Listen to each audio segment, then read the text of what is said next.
ময়মনসিংহের ত্রিশাল উপজেলার সাঁখোয়া ইউনিয়ন স্বেচ্ছাসেবক দলের আহ্বায়ক মরহুম শাহজাহান কবিরের রুহের মাগফিরাত কামনায় দোয়া ও মিলাদ মাহফিল অনুষ্ঠিত হয়েছে।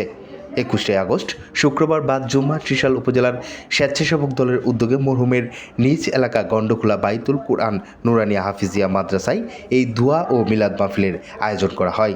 মিলাদ মাহফিলে উপস্থিত ছিলেন ময়মনসিংহ দক্ষিণ জেলা স্বেচ্ছাসেবক দলের আহ্বায়ক ও ময়মনসিংহ দক্ষিণ জেলা বিএনপির অন্যতম যুগ্ম আহ্বায়ক শহীদুল আমিন খসরু, সাঁখোয়া ইউনিয়ন বিএনপির সিনিয়র যুগ্ম আহ্বায়ক শহীদুল্লাহ মাস্টার, ত্রিশাল উপজেলা স্বেচ্ছাসেবক দলের আহ্বায়ক মুশারফ হোসেন, সদস্য সচিব আজহারুল ইসলাম ও যুগ্ম আহ্বায়ক সুজন মাহমুদ। এছাড়া উপস্থিত ছিলেন কেন্দ্রীয় তাঁতি দলের সদস্য আব্দুল আল মামুন, সাবেক ত্রিশাল উপজেলা ছাত্র দলের আহ্বায়ক সাব্বির আহমেদ রনি, ত্রিশাল উপজেলা মৎস্যজীবী দলের আহ্বায়ক ফরিদ আহমেদ শ্যামল, সদস্য সচিব অবায়দুল হক মিলন এবং সাঁখোয়া ইউনিয়নের যুবনেতা মঞ্জুরুল ইসলাম মঞ্জু সহ স্থানীয় ও বিভিন্ন অঙ্গ সহযোগী সংগঠনের নেতৃবৃন্দরা।